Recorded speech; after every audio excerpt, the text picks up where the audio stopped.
Welcome to SVG-TV News for Friday, November 7th, 2025. I am Twyla Thompson with the details.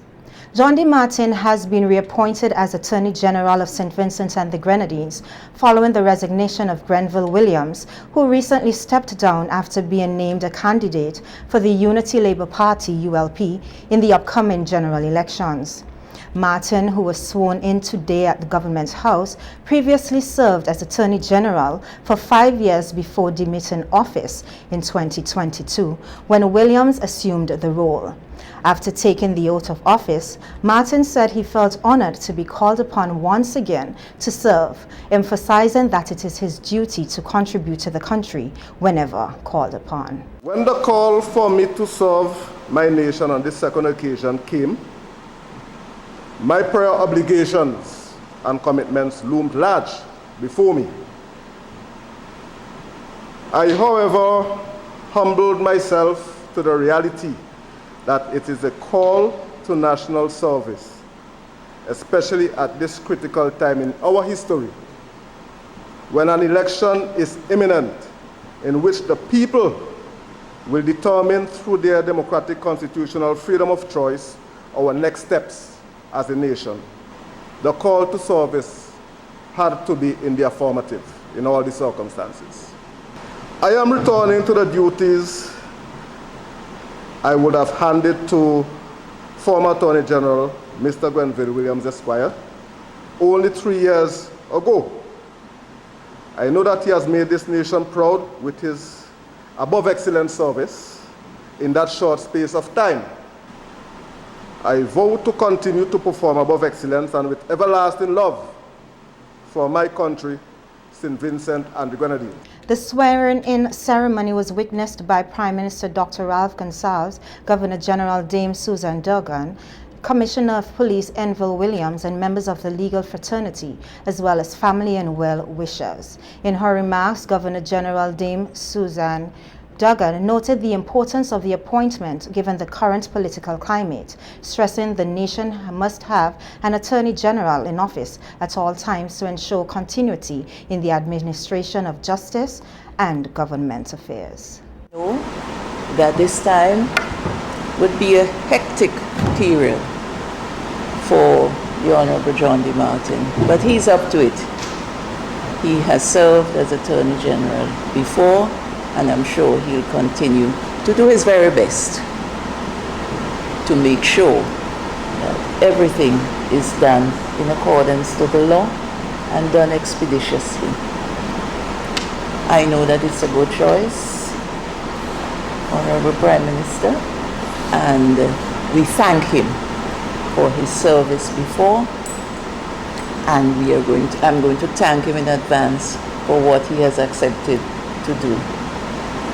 Prime Minister Dr. Ralph Gonsalves also addressed the ceremony, explaining the legal and constitutional process involved in appointing an Attorney General. He said that with general elections just 3 weeks away, it was critical to have someone in the position to ensure that the government's legal responsibilities continue to be properly managed.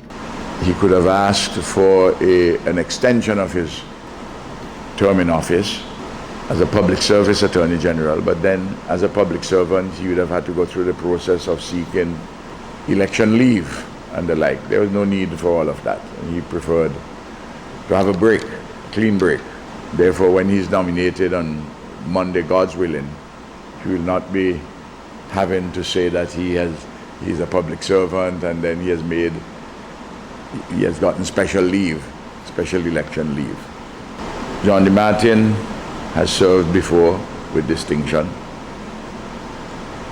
and we needed someone who has had the experience, the knowledge, the wisdom and the understanding, the judgment for this office. And when I called him and spoke to him about it, as you know, everybody who knows, if I may just call him here informally John D., he's a patriot, and when called upon to serve, he will serve, even though it means a disruption for a period of time of his law practice. Meanwhile, Grenville Williams, who served as Attorney General for the past 3 years, expressed gratitude for the opportunity to serve. He thanked his colleagues and staff at the Attorney General's chambers for their support and wished Martin continued success as he resumes leadership of the office. I want to say thank you very much to John D, as we affectionately know him, for taking up this mantle again. It is not very often that you find yourself in a position where the person who was your predecessor is also your successor. Very unique circumstances. But we can rest assured that our Attorney General, he has the knowledge, he has the competency, he has the demeanor, he has the skills that are necessary to undertake the responsibilities that come with this office. And they're very significant and important responsibilities. During this tenure, I expect that everyone will give him their full support, and I know that he will deliver well on behalf of the government and people of St. Vincent and the Grenadines, and I wish you the very best and every success. Minister of Agriculture and the Unity Labour Party candidate for South Central Windward, Sabatha Caesar, is calling on Vincentians to defend the land of Joseph Chatouillet and safeguard the nation's heritage. He made the appeal during a community meeting held on Wednesday night in his constituency. Caesar emphasized that the people of St. Vincent and the Grenadines must stand firm in protecting their culture and national identity. He urged citizens to ensure that the opposition New Democratic Party does not attain government, alleging that the party has developed ties with foreign investors involved in passport programs. For the last 25 years, the NDP went all over the world to look for money to campaign. They met some passport people who want to buy passports. And you know what they do? They made a promise to these passport people that whatever they want in St. Vincent and the Grenadines, they are going to get. And the people of St. Vincent and the Grenadines must rise up tonight throughout this country to make sure that the NDP, they never see government in this country. The minister further claimed that through these alleged connections, the NDP has accumulated obligations equivalent to more than 25 years' worth of passports, warning that if such debts were ever honored, there would be nothing left for Vincentians. If I give you money for 25 years to run your party and run your campaign, how many passports do we owe them? I want to repeat that question. If I give you money for 25 years, now 1 year, you know, now 25 months, you know, I give you money for 25 years, a quarter of a century. They owe these passport people over 5 million passports, and we must never ever make the NDP come to office and repay them people. Caesar also cautioned that the NDP's purported plans to privatize the national healthcare system would have serious implications for ordinary citizens. He stressed that healthcare services must remain affordable and accessible, adding that the health of the people is the wealth of the nation. When you hear the NDP talk about privatizing the hospital, you know what I mean? No longer public hospital. You have to go to the white man who they sell the soul to go in your own hospital in your own country. Because remember, you know, there was a time in this country when we had a coconut oil factory. And when I drive past there, a rich man took that and turned it into a car park.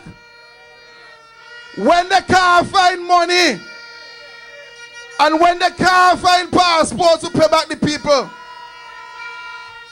The white man in England, he done iron the Arrowwood factory in Orange Hill.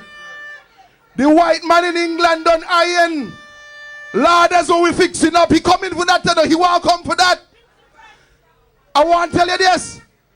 The white man in England done iron the Argyle International Airport to come take over our airport when NDP can't talk to them about how they're going to pay back that 25 years of money they owe. The new Democratic Party candidate for South Leeward, Nigel Nature Stevenson, has criticized what he described as the government's unfair treatment of communities perceived to be show votes. He made the statement during a village meeting held in Vermont last night. Stevenson emphasized that this mindset has left the community of Vermont stagnant in terms of development, noting that the lack of equal attention and investment has slowed progress in the area. What they were effectively saying is we don't care about the people of Vermont, Dublin and Penistone who are farming. So that is why the road conditions are so bad. That is why the lands that used to be under agricultural cultivation, they are now full with elephant grass. Because there is no incentive to go back to the land. The New Democratic Party understands what farming means to you. And therefore, one of the first things that we will do is make sure that all the feeder roads are properly repaired. He stated that with the New Democratic Party, NDP in government, the party would be able to deliver on its key pillars, highlighting that adequate financing would be made available to support farmers and strengthen the agriculture sector. We will make sure that financing is available to you, the farmers down here. Because none of you can go back to the farm and scratch. This government has effectively pauperized everybody who is a farmer, run them out of the land. Where they used to have an income, they no longer have an income. So even if you want to go back to farming, you don't have the money to buy your implements. You don't have your money to buy the seeds, to buy the slips, whatever it is. But what we will do in the NDP is make sure that through our development, the National Development Bank, it will be easy for you to get soft loans. Easy money, you're going to have to pay it back, yes, but on very easy terms. Furthermore, Stevenson announced that plans are in place for the establishment of a food processing factory within the constituency, which he said would play a major role in advancing agricultural development and creating new economic opportunities for residents. But we will make sure that established right here in the Buckerman Valley. I know Major Lickott is somewhere here. Major is here. And there is this competition amongst us, and friendly competition I have to add, as to who will get the food processing factory in their constituency. But Major wants it in Green Hill, but let me tell you something, we have a Green Hill up there too. We have a Green Hill, but not just do we have a Green Hill, but we have very flat lands also here, where we can build a factory. And once we build that factory, your agricultural produce will be converted into some other product. So we are talking about the value-added aspect of agriculture, not just growing and plant edibles, plantain and bananas and so on, but it's the capacity to use the edibles and turn it into something else. The Unity Labour Party ULP candidate for the Southern Grenadines, Siobhan Stewart, has outlined what she described as her strategic plan for the people of the Southern Grenadines during a community meeting held this week in Mairo. Before detailing her plans, Stewart reflected on her journey in politics, noted that when she first decided to contest the seat, she was already well acquainted with Union Island and Canouan, having spent part of her childhood there. However, she admitted that Mairo was less familiar to her at the time, and she said that as her political journey progressed, she made a concerted effort to get to know the people of Mairo and their concerns even more. Because in order to represent people, you must get to know them. People must know who representing them. You want to build relationships, you want to bond with the people that you represent. So we made a little drive, we got back in time, and I came back over and over, and I remember always going down to Salt Whistle Bay by my guys, and they remember me. And don't promise them anything because they're going to hold you to it. You said you were coming back in 2 weeks and you're going to deliver this and you're going to help us get this. And every time I will come, and the more I come, the more people I get to know. You understand? And when I hear others talk, like I heard Desmond talk about the NDP coming and having an event and offering the people of Myro food. Like, what is that? We had a Mother's Day event with too much food. We had a Father's Day event again with more food. So food is not what you offer people after a category, 4 or 5 hurricane? That's not what you offer people. No, not food. And someone else mentioned that when I come to Myro, when I came in the past to do, because, you know, you got to, even though you're in the politics, you got to get it right. And when you are doing the government work, you're doing the government work. So I came to Myro on weekends. It wasn't the regular Monday to Friday working hours. And I went from home to home. And I would introduce myself to persons, and I would say that I am Siobhan Stewart from the Ministry of Housing, and I am here to, you know, speak with you, chat with you. We know that we cannot, in one visit, help you to get back to your normal way of living, but how can I assist you? Stewart also spoke about her work as a representative in the Ministry of Housing, where she has been assisting residents of Myro, Union Island and Canawan with their housing needs. Many properties in the southern Grenadines were damaged or destroyed by Hurricane Beryl. Stewart explained that while her role in the ministry allows her to help residents address their immediate housing challenges, she also transitioned into a role as the ULP candidate to engage them on broader issues, listening to their concerns and discussing how, as their elected representative, she can further improve their quality of life. She criticized the opposition New Democratic Party, claiming that the party has failed to adequately respond to the needs of the people of the Southern Grenadines. What the changes you would like to see, the representation you want on your island. Let's talk about how I can help you. And we would have that chat, and we would build that bond. You understand? And now we are at the time where we have had the chat, where we have built the bond, and we are very close. We are 22 days away from elections. Myro, don't forget, the NDP promised the people of the Southern Grenadines $100,000. The school students got $200 each in an envelope. 12 children, $200 each. Take a look at what's happening now. Every weekend, the NDP have a big rally with an artist. Where's that money? How come that money could not be used to help you, the people of the Southern Grenadines, to fix your homes? And they may want to argue, oh, well, Labour doing it. But we fixed homes. We fixed homes. We're not doing it without helping people. We are doing it while we help people. You understand? So how do you come to say to me, vote for me? You have never given me a sheet of galvanized, a sheet of plywood, nothing. But vote for me while I watch you have big rallies every weekend, bringing in guest artists for thousands of dollars. Leader of the opposition and president of the New Democratic Party, Dr. Godwin Friday, accused the Unity Labour Party government of neglecting its responsibilities to the nation, pointing to what he has described as widespread infrastructural failures across the country. During a village political meeting last Friday night, Dr. Friday said the state of the nation's roads and public facilities reflects a government that has given up on its duties, arguing that the poor maintenance and lack of planning have left many communities frustrated and struggling to access basic services. They have not given up on government. What they're doing is they're governing for themselves. They're doing it for themselves, not for you. There's a few who are benefiting all the time.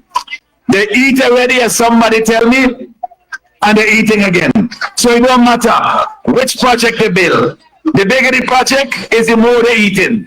And the more you and you and you and all of us have to pay back in debt when the time comes. And they even now have the gall to come to you and say, listen, election coming, here's a few pieces of lumber and galvanized. Take it now, keep your mouth quiet, and then after the election gone, if by some miracle they still holding power, they can come to you and say, you see them stuff, you have to pay for it now. That is what they do. But hey, you're smarter than that. Vinci people, we long suffering. We take on a lot of challenges, but we are a fair and decent people. You treat us right, and we will treat you right. You try to take us for fool, and you are going to be punished for it, and that is what you must do come November 27th. The opposition leader stated that the ULP administration has failed the people in the way it has governed over the past 25 years, asserting that the country has not seen the level of progress expected after more than 2 decades under one party's leadership. In terms of the quality of life that the people in this country experience, it's worse off. So they have failed. But the other side is the New Democratic Party. We have put forward plans.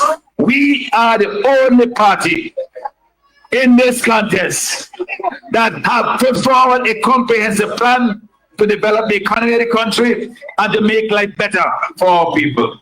We have heard us talk about it numerous times. We have talked about rebuilding agriculture, rebuilding and fast-forwarding tourism, the blue economy that is fishing, the Hall Marina and yachting, to make them accelerate, and also the new economy, or the youth economy as some people call it, where we have opportunities for our young people to use their education and their skill to make a living. Sometimes in information technology, in sports, in the creative industries, all of these things we are putting in place to make our country vibrant and prosperous and hopeful and wonderful after November 27.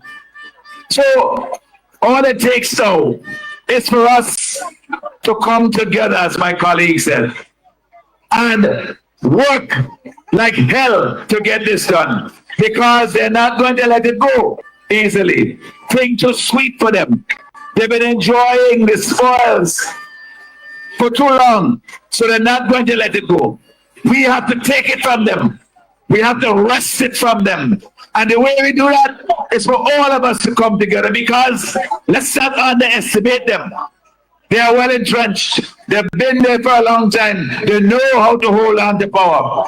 But we now, as a people, a free and decent people, we also have to know how to say enough is enough.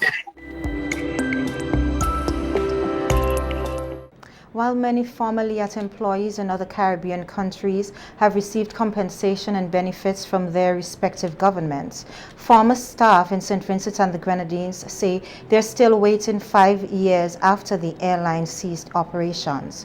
2 former LIAT workers have spoken publicly about the ongoing hardship faced by many of their colleagues who remain uncompensated since the airline's closure in 2020.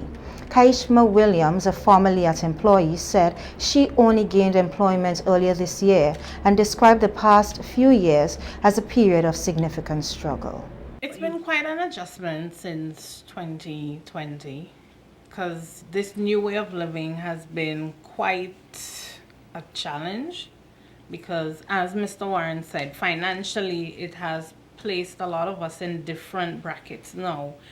The things we were able to afford, we weren't able to afford anymore. When they had sent us home in 2020, they told us we will have access to health benefits, the insurance, and also travel privileges. And myself and a few others, we had medical procedures done. When we took the claims in, the insurance said they cannot honor it, only to find out that the promise of access to medical benefits was not true. So that placed an emotional stress on a lot of us, because how are we going to pay off for these procedures that we did in good faith because they said we have the access to them. And now you're out of a job. It's been challenging, and then it took me quite a few years before I was able to secure employment. Just like with a few. Some people got hired early, but I only got hired this year. Another former staff member identified only as Warren said that although he was able to find employment sooner than some of his former colleagues, it has been disheartening to witness the continued hardship of others. But some are faring better than others, of course. Some staff had to migrate overseas to seek better opportunities. Right, I know of some staff who've lost their homes, right? Home have been put up on foreclosure because of that sudden shift of employment. You're employed one day, then no longer can pay your bills, right? I know of some staff not too long ago saw their face on the newspapers where lending agencies was now looking for them because you no longer can pay your bills as before. So it has been tough, right? Things may look okay now, but that's because people are, as Vincentians do, we just pick up the pieces and we continue to push forward. He noted that each year they listened hopefully to national addresses, especially the Prime Minister's independence message, expecting an update on their long-awaited severance payments. We were hoping to hear something, and this is why it's taken us so long to come out on such a public forum, because we held out hope and trust that they would take care of us, right? So now I understand that the government would say that legally, on paper, document, they are not responsible for paying our severances the way that the LIAT was set up. They're not responsible for that. If they do anything, it would be of goodwill, right? But I still feel that there is still some sort of moral responsibility to take care of us, especially after seeing other countries taking care of their citizens, especially after St. Vincent was a major shareholder at LIAT, especially after LIAT Limited was forced to shut down operations in 2020 following the economic fallout of the COVID-19 pandemic, leaving hundreds of regional employees jobless. The airline, which was jointly owned by several Caribbean governments, has since undergone attempts at restructuring, but the issue of outstanding severance payments remains unresolved for many affected workers in St. Vincent and the Grenadines. Clare Caribbean, an environmental organization focused on marine conservation, has intensified efforts to restore coral reefs in St. Vincent and the Grenadines, launching a new project in collaboration with several community groups in the southern Grenadines. Marine scientist Falco Martin of Clare Caribbean said the project involves building reef balls, an artificial reef structure designed to promote coral growth and provide habitats for marine life. He explained that the initiative is part of the organization's broader strategy to explore different methods of coral restoration across the country's coastal ecosystems. To find a way to bring in back structure in those reefs so that fish can have a home, lobsters can have a home, to just live. Because right now when you go and snorkel in some areas, it's just flat ground with nothing, just look like a rubble ground, nothing at all. So in recent months and just last week, so we've collaborated with different groups, including a group from the US that is called the Reef Ball Foundation, that build a 3D reef structure in the form of a ball, basically with holes inside of it, a half ball, that can provide a home for fish and a structure to attach coral on them. So we've been actually having a big training in the last couple of days in Myro, with different organizations. So we collaborate with the Tobago Keys Marine Park, obviously, because it's in their area. But also We Are Myro, which is one of the organizations we've been working a lot with in recent years on our coral restoration work. Richmond Vale Academy, so they're based in St. Vincent and they're doing a lot of coral restoration work as well in the north, well, around all the island, but largely in the north near Cumberland Bay. And also different groups such as the K Group that has joined us as well in this restoration effort. Martin noted that while local efforts are ongoing, greater international support is needed, particularly from larger industrialized nations that are the main contributors to greenhouse gas emissions, driving ocean warming and coral bleaching. Of hope, yes. Well, I mean, we need to keep the hope, and there is a need for international action, obviously. That's one of the most important things. We need to reduce greenhouse gas emission, which is basically fueling climate change. And the crazy thing as well, you know, is that like us in St. Vincent and the Grenadines, but also like across the whole of the Caribbean and in the other places in the world, we're not really contributing to that climate change much. Like, we're not the biggest fossil fuel users. We don't have big industry, but yet we're the one, you know, who feel the most impact from the climate change crisis. Like, our reefs are dying. We're seeing intensification of storms, hurricane last year, this hurricane that Melissa just went over Jamaica as well. This is all fueled by climate change. So as a priority, obviously, we need to see international action, which would then facilitate all the, let's say, the little components of work that we being able to do on the ground with the community. He emphasized that climate change continues to threaten coral reefs worldwide, and that small island nations like St. Vincent and the Grenadines are disproportionately affected despite contributing minimally to global emissions. Claire Caribbean revealed that it has lost nearly 18,000 corals in recent years due to rising sea temperatures. To strengthen restoration efforts, the organization plans to import more resilient coral species from St. Lucia for replanting in Vincentian waters. The project aims not only to rebuild coral ecosystems, but also to protect coastal communities that depend on healthy reefs for fishing, tourism, and shoreline protection. As the St. Vincent Broadcasting Corporation continues to mourn the passing of Managing Director Paul Macleish, former news presenter Renee Batiste, who was SVG Television's first presenter in the early 1980s, reflected on her time at the station and her experience working with the late broadcasting pioneer. Her tribute to the SVG Broadcasting Corporation's General Manager, who passed away on Tuesday, November 4th, 2025, Batiste described Macleish as a visionary leader whose dedication helped and lay the foundation for modern broadcasting in St. Vincent and the Grenadines. I have known Paul Macleish for many years, even before he was at the television station, before the television station came into being. I knew him when he used to do car racing.